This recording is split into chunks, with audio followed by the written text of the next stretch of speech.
welcome back. I'm Chris. I'm the pastor at Compass, and thank you as always for joining me. Now, I want to start by asking you a question. Would you describe yourself as an emotional person? Someone whose emotions get the best of them, or maybe someone who makes emotional decisions. Or maybe you're just a person who feels things very deeply. Are you an emotional person? Well, according to a survey of Americans in 2021, only 32% of people describe themselves as emotional, while 51% describe themselves as rational or logical, which many people think is the opposite of being emotional. Now, I would not describe myself as an emotional person. I've taken almost all of the personality and the strengths tests that are out there, and anything having to do with emotions is almost universally at the bottom of my list of strengths. I took one test that shows where people are on an emotional scale using a pillow at one end and a brick wall at the other. And most of the people who took the test with me, they fell somewhere in between being soft like a pillow or somewhere in the middle. And no joke, I was all brick, no pillow. Which was unsurprising because I've always tended to view myself as a person who's driven by logic rather than a person who's driven by emotion. But the fact is, that's not really true. You may describe yourself as not emotional, but we all feel the same emotions. Did you know that the average person has more than 400 emotional experiences every single day? And we may not all react to them in the same way, but at our heart, we really are all emotional people. For example, how do you feel when you look at this? Maybe you feel something like delight or happiness. I mean, this kitten is so cute. How about this? Maybe you feel disgust and fear, which is exactly what my wife would feel because she hates snakes. But I actually like snakes. So when I look at this, I feel awe and excitement. It's interesting that one thing could prompt such completely different emotions in people. Finally, here's a picture of my dog, Minnie. Now maybe you see her and you feel love and joy because she looks so sweet. But if you actually know Minnie, you're probably feeling something more like terror, which is the correct emotion to feel because Minnie would rather eat your face than be your friend. She's terrible. No matter what you felt when you looked at these pictures, each one of them elicited some kind of emotion out of you because we are all emotional people. We all experience emotions every day. They regulate our thoughts, they affect our reactions and influence all of our relationships. In many ways, emotions determine the course of our lives. Our emotions are also a fundamental way that we experience God. I don't personally know anyone who thought or rationalized themselves into a relationship with God. The rational and logical part of faith is crucially important for a lot of people, including me. But in the same way that we have emotional responses to pictures of kittens and snakes, we also have emotional reactions to God or the idea of God. And for those of us who believe in a God who created everything, we have to believe that we were physically created as emotional beings. Now, whether you believe in a creator or not, there's no denying that our emotions affect our relationships, our work lives, our family lives, even our spiritual lives. But even with all of that, I don't think we often understand our feelings or how to manage them. Emotions that are meant to guide us through life can instead end up hurting us or hurting others or creating negative patterns and habits that kind of ripple through our lives, which makes me wonder, if God created us as emotional beings, why do our feelings cause us so many problems? And if God created feelings, how do we make sense of the bad ones? I mean, joy, happiness, and love, they all make sense. But what do we do with fear, anxiety, sadness, doubt? So as a church, we've been working our way through the Gospel of Matthew. And today, honestly, is a bit of a milestone because after 2 years, 92 messages, and 21 different message series, we are officially halfway through Matthew. So, that's cool. But in Matthew 14, we find a series of stories that highlight the impact of feelings, both our feelings and God's feelings. And today we're going to begin by taking a look at Matthew chapter 14, verses 1 through 5. It says this: When Herod Antipas, the ruler of Galilee, heard about Jesus, he said to his advisors, "This must be John the Baptist raised from the dead. That's why he can do such miracles." Because Herod had arrested and imprisoned John as a favor to his wife Herodias, the former wife of Herod's brother Philip. John had been telling Herod, "It's against God's law for you to marry her." And so Herod wanted to kill John, but he was afraid of a riot because all the people believed John was a prophet.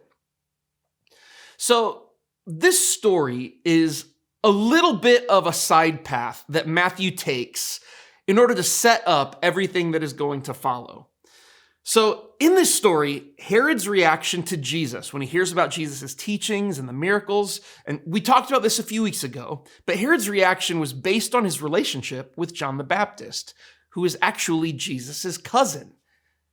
Herod had imprisoned John because John criticized him for his marriage, for marrying his brother's wife, and Herod wanted to get rid of John.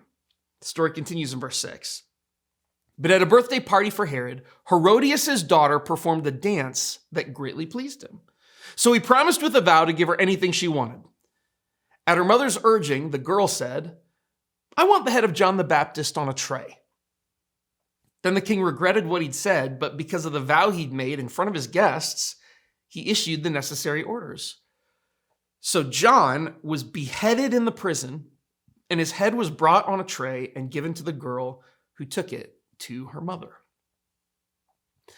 Now, there's a lot here in this story, and honestly, we could probably do a message just about a lot of that stuff.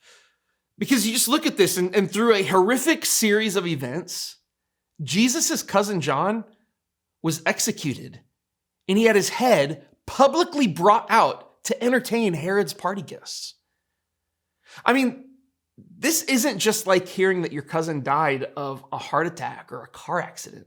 I mean, this is a gruesome and evil way to die. The story continues in verse 12. Later, John's disciples came for his body and buried it. Then they went and told Jesus what had happened. As soon as Jesus heard the news, he left in a boat to a remote area to be alone.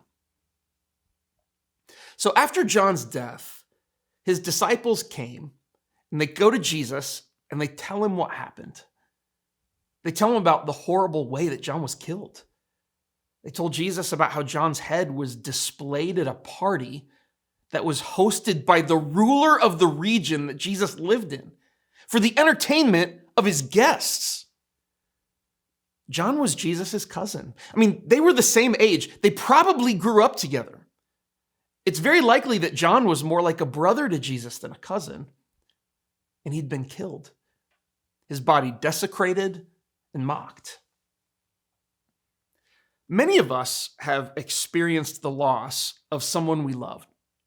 Now, maybe it was expected. Maybe we had an elderly or sick parent or grandparent, but maybe it was a complete surprise. I mean, I've done a lot of funerals, but my first 3 funerals were all children: a baby, a 13-year-old, and a 16-year-old. It's just awful. And the circumstances may be as different and unique as each person who passes away, but there is one common thread that is woven into every loss of someone we love. One common emotion: grief. And while what happened to John was awful, I don't want to focus as much on that story as much as I want to look at Jesus' response. Because when Jesus heard about John's death, he got into a boat all by himself and he went off to a remote area to be alone because he felt sorrow and sadness. Jesus felt grief. And this isn't the only time that Jesus felt the emotion of grief in the Gospels. Look at the story of Lazarus, the brother of Mary Magdalene and one of Jesus' friends when Lazarus died. We see it in John 11.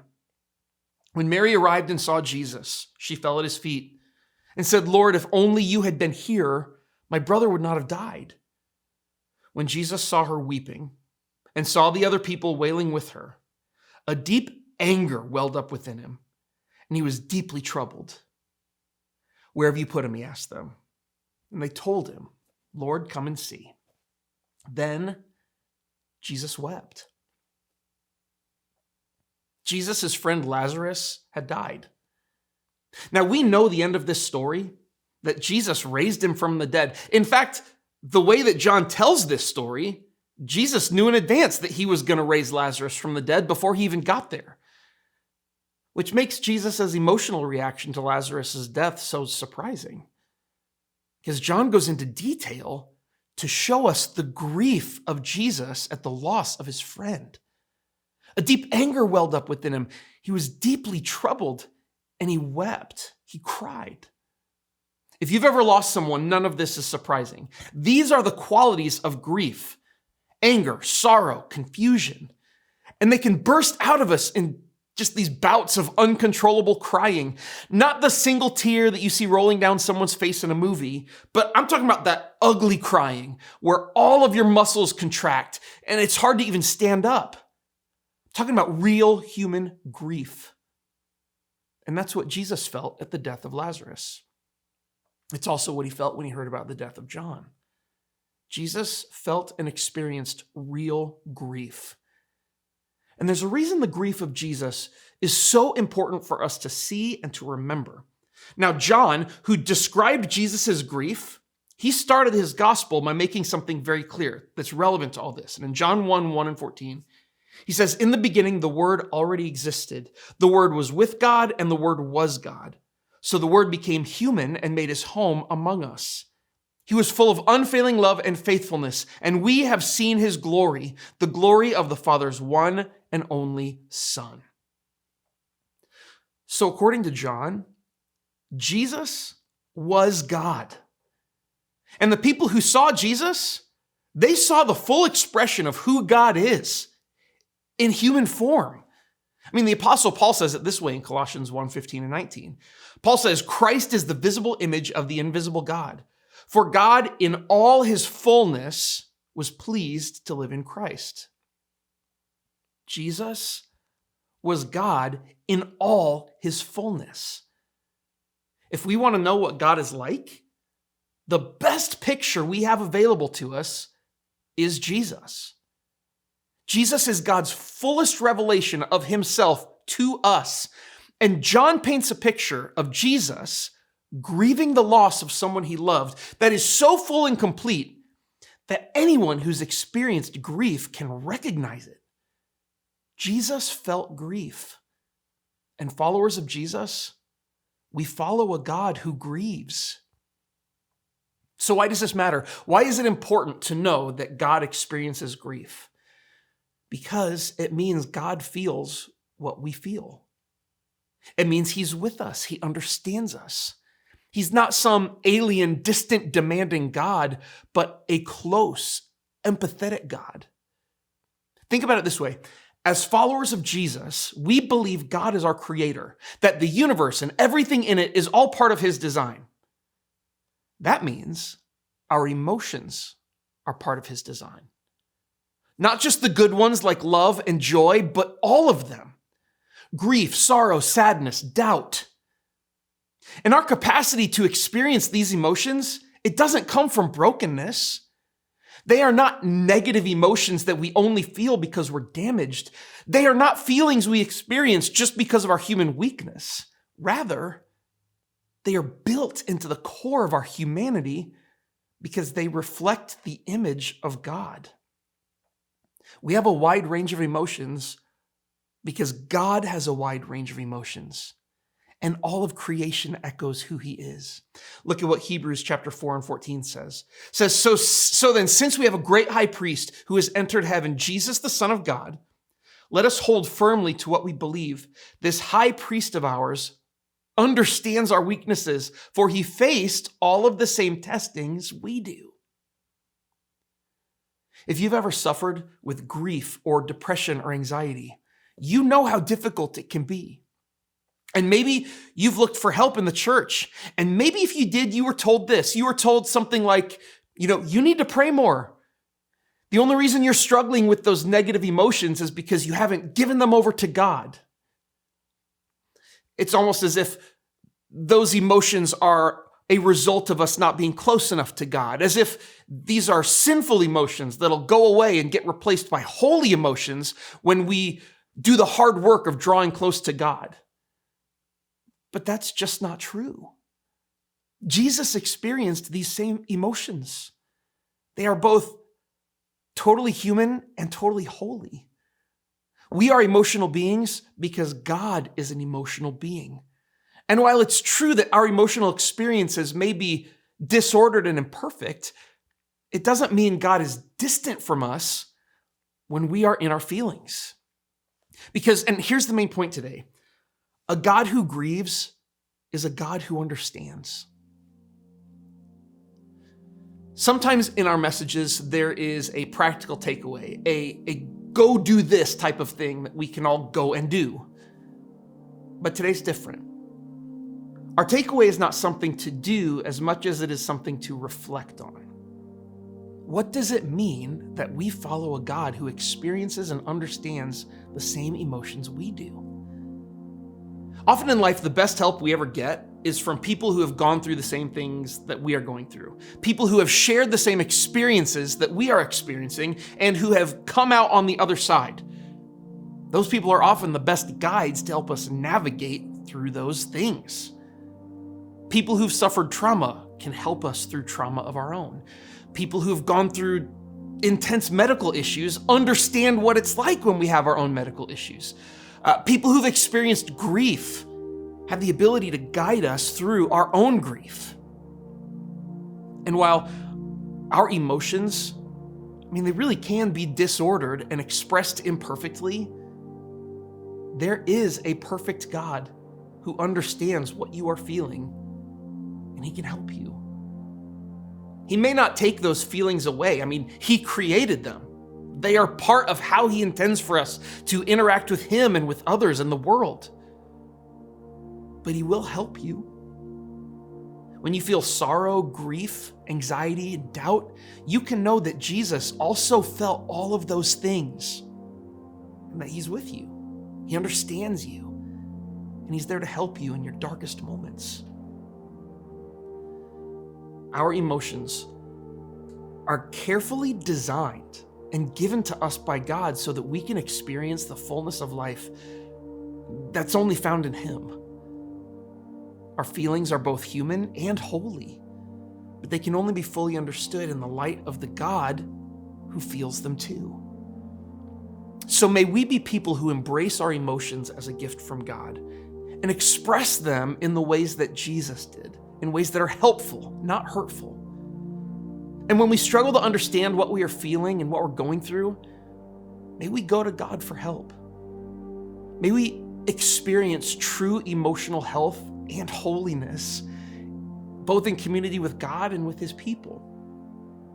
And may we rejoice with those who rejoice and mourn with those who mourn as we live like Jesus lived, think like he thought, and do what he taught. I'll see you next week as we continue on in our message series about our feelings and emotions.